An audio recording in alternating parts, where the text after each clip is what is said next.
ओए गाडी हाक्न आउँदैन भने सल्लाह घारीमा गएर सिक्नु स्टुपिड। इंग्लिशमा सी, नेपालीमा सी, म्याथमा डी, अब भान्छु तेरो हड्डी। सामाजिकमा सी, ओपीटीमा डी। हन तैले नर्सरीमा सी र डी मात्र पढेको थिइस् कि क्या हो? होइन बाबा, ए र बी पनि पढेको थिए। अनि खोइ त ए र बी को त नाकमुखै देख्दिन त। ए र बी को नाकमुखै हुँदैन अनि कसरी देख्नुहुन्छ त बाबा? चुप लाग, अझ बढ्ता बोल्छस् तँलाई भारी बोक्नु पठाउँछु पक। साइन्समा के आएछ? धन्न साइन्समा चाहिँ एनजी आएछ। साइन्समा पनि डी आएको भए तैले डी फर डन्डा भेट्थिस् मेरो। बाबालाई एनजी भनेको थाहै छैन रहेछ। एनजी भनेको विषय लागेको हो के? यो साइन्समा फेल भइसक्यो। त साइन्समा फेल भएको हो? फेल भएको होइन के बाबा, अलिकतिले पास चाहिँ नभएको। पास नभएकोलाई त फेल भएको भन्छ नि गोरु। कस्तो चाहिँ छोरा जन्मेछ हौ? यो सब तेरो आमाको गल्ती हो। त्यो रात तेरो आमाले मलाई रोकेको भए आज यस्तो नालायक छोरा हुँदैन थियो हाम्रो। मेरो गल्ती रे? आफू कन्ट्रोल गर्न सक्दैन अनि अहिले आएर मलाई दोष नलगाऊ है। तिमीलाई दोष नलगाएर कसलाई लगाउनु त? मैले तिमीलाई 100 चोटि भनेको थिएँ यसलाई फोन नकिन्दिम, यसको पढाइ बिग्रिन्छ भनेर। तिमीले मान्यौ? अनि दिन रात फोन चाहियो भनेर किचकिच गरेपछि के गर्नु त मैले? घुममा आएर एक झापड दिनु पर्दैन? हेर तिम्रो छोराको रिजल्ट सबमा फेल भएको छ। आँखै अगाडि झुट नबोल्नु न हौ बाबा। साइन्समा मात्र फेल भएको हो मम्मी, अरू त सबैमा पास भएको छु। अच्छा, त्यसलाई पास भएको भनिँदैन, झुन्डेर पास भएको भनिन्छ। सबमा सी र डी मात्र छ, बी पनि ल्याउन सकेन गधाको बच्चाले। आफूले आफैलाई गधा भन्नुभएको बाबा। ए नाति, कसरी बिग्रियो हौ तेरो रिजल्ट? एक्जामको बेला त सब लेखे भन्दै थिइस् हैन? लेख्न त सबै लेखेको हो के हजुरबा, तर सही लेखे कि गलत लेखे भन्ने कुरामा चाहिँ कन्फ्युज थिए के म। म पनि एउटा कुरामा कन्फ्युज भइरहेको छु। के कुरामा बाबा? तँलाई चप्पलले हानुम कि जुत्ताले हानुम भन्ने कुरामा। तैले गर्दा हाम्रो परिवारको नाम खराब भयो। आजसम्म हाम्रो परिवारमा कोही फेल भएको थिएन। फेल हुनलाई त पढ्नु पर्यो नि। 5-6 क्लास भन्दा माथि कोही पढेका छैनन् अनि कसरी फेल हुन्छन् त? बात त सही है। म बरु 10 क्लाससम्म पढे। तेरो बाउको खानदान होइन नपढ्ने चाहिँ। मेरो माइतीपट्टिको त सब पढिरहेका छन्। हो सब पढे लेखेका छन्। त्यही भएर त बिरालोले बाटो काट्दा एक पाइला पनि अघि बढाउँदैनन्। ए बल्ल याद आयो, म साइन्सको एक्जाम दिन जाँदा बिरालोले बाटो काटेको थियो। त्यही भएर पो म साइन्समा फेल भएको रहेछु। तिमीहरू बुढाबुढीको झगडाले गर्दा यसले बहाना पायो। त्यही भएर छोराछोरीको अगाडि झगडा नगर भनेको मैले गरेको हो र? सुरुमा उसले त कुरा झिकेको नि। कुरा मात्र होइन, धेरै बोल्यो भने अहिले छुरा पनि झिक्छु म। देख्नु बुवा देख्नु भयो, छुरा झिक्छु भन्दैछ। खुलेआम धम्की दिइरहेछ मलाई। धम्की खुलेआम नदिएर के तेरो कानमा आएर दिन्छ त? ए बुवा तपाईँ पनि खाली बुहारीको साइड लिनुहुन्छ भन्या। मैले कसैको साइड लिएको होइन, तिमीहरू दुईजनालाई नै भनेको। केटाकेटी जस्तो झगडा नगर। नाति एसीमा फेल भएको छ, अब के गर्ने त्यतातिर ध्यान देऊ। अब केही नगर्ने, सुरुमा यसको फोन खोज्ने, त्यसपछि यसलाई ट्युसन हाल्दिने। प्लिज मम्मी प्लिज, फोन चाहिँ नखोज्नु के। म अब ध्यान दिएर पढ्छु अनि तपाईहरुले भनेको पनि सबै मान्छु। Are you comedy me? साच्चै हो? हामीले भनेको सबै मान्छस्? हजुर मम्मी हजुर, सबै मान्छु। त्यसो भए तेरो फोन दे मलाई, तेरो फोन बेचेर एउटा साडी किन्छु म। नाइ के मम्मी, फोन होइन के, यो बाइक अरू तपाईले जे भने पनि मान्छु। मम्मी यसलाई मेरो लागि बरफ किन्न पठाउनु न, कस्तो बरफ खानु मन लागिराछ। मेरो बहिनीलाई बरफ खानु मन लाग्यो? बिल्कुल बिल्कुल। मैले फ्रिजमा गोबरको बरफ राखेको छु, ल्याइदउ तलाई? तु गया बेटा। तै खाना गोबरको बरफ, तेरो त रिजल्ट पनि गोबर जस्तो आएको छ, त्यसैले तैले खाएको सुहाउँछ। तेरो पालो पनि आउँदैछ क्या बहिनी, हेर्दै जा न, तलाई त झन् 7वटामा 7वटै विषय लाग्छ। मोल्लास खेल खेलमा ओइ पनौती, तेरो जिब्रो काटेर फ्याल्दिम। आफ्नो बहिनीलाई त्यस्तो भन्छस्? आफ्नो बहिनीलाई त भन्ने हो नि बाबा, अरूको बहिनीलाई भन्यो भने त मारिहाल्छ नि। बुहारी। हजुर बुवा। मलाई 1 गिलास तातो पानी तताइदेऊ त, बिहानदेखि एक थोपा पानी खाएको छैन मैले। तातो पानीलाई किन तताउनु हजुरबा, तातो पानी त त्यसै तातो हुन्छ नि, कि जिब्रो पिल्सिने गरी पिउनु मन छ तपाईलाई? यति दिमाग पढ्नुमा लगाएको भए एसीमा पास हुन्थेस् नि नाते। एउटा विषय त लागेको हो नि हजुरबा, त्यो त म हास्केल गर्दै पास गरिहाल्छु नि। तेरो बाउले भन्थ्यौ? म पनि सानोमा यस्तै भन्थे नाते।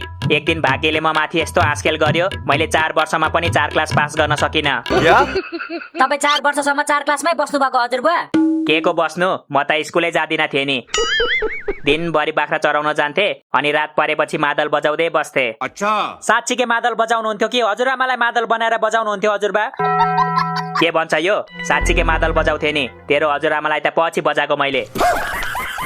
सरी सरी सरी, मेरो मतलब तेरो हजुरआमालाई त पछि भेटेको मैले। जवानीमा त हजुरआमा साह्रै राम्री हुनुहुन्थ्यो होला है हजुर बुवा। कति हो कति राम्री नि, गाउँको सबैभन्दा बुटिफुल केटी थियो तिमीहरूको हजुरआमा। बुटिफुल हुँदैन क्या बुवा, ब्युटिफुल हुन्छ। म बुटिफुल नै भन्छु नि त, तेरो आमालाई यु आर सो बुटिफुल भनेर बिहे गरेको मैले, अहिले आएर ब्युटिफुल भन्नु भने रिसाउँदैन? ल ल तपाईँलाई जे भन्न मन छ भन्नु।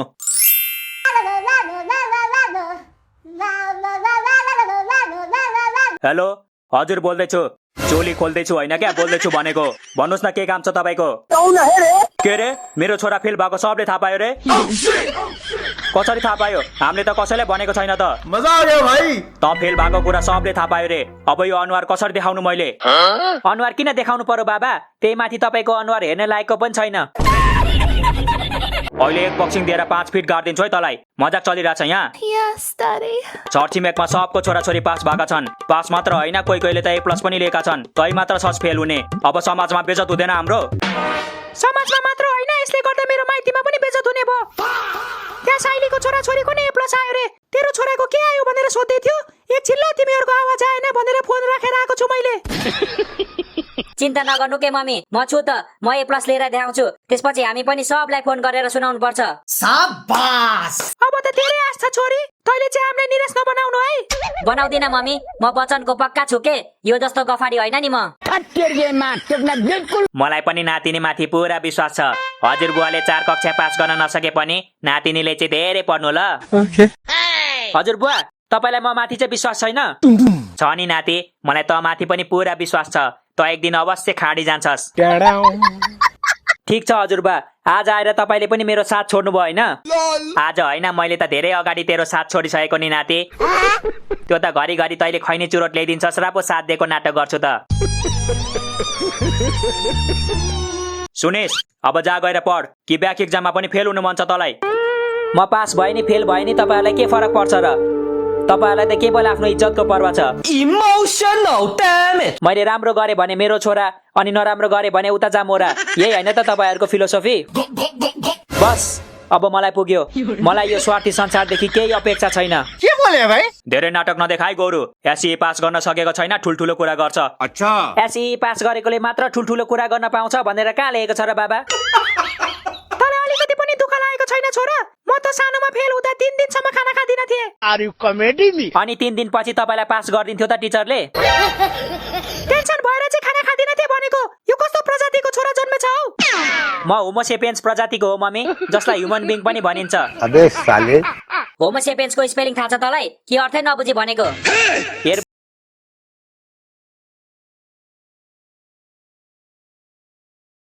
काम नगर, सिधै आउँदैन भन्न बरु, के कुरा घुमाइराको? बात त सही है। आयो भने के दिन्छस्? तैले सोधेको सबै वर्ड्सहरुको स्पेलिङ भनिदिन्छु म। ल भन, के दिन्छस्? म तँलाई मेरो गुडिया दिन्छु।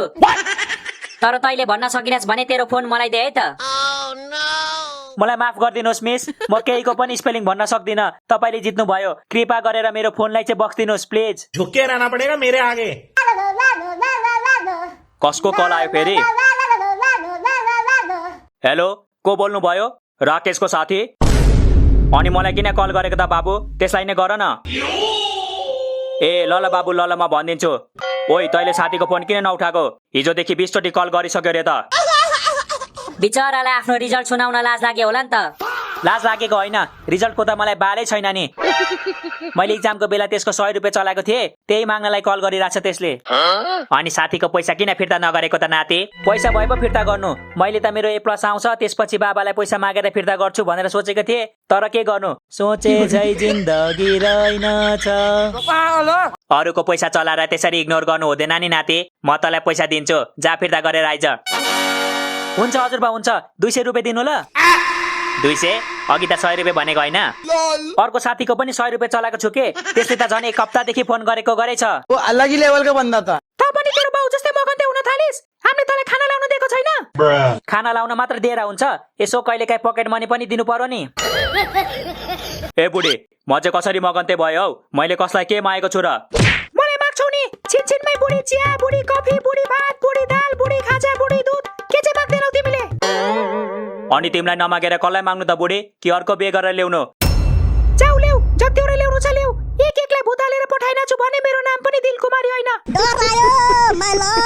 सपनामा पनि अर्को बिहे नगर्नु है बाबा। मम्मीले मलाई पनि भुताल्न सिकाउनु भएको छ नि। सौतेनी आमालाई त कुखुरा भुताले जस्तो भुताल दिन्छौँ हामी। आलेको घर छ पौडेलको घर मुनि, सपना मेरो मगरको जय हो।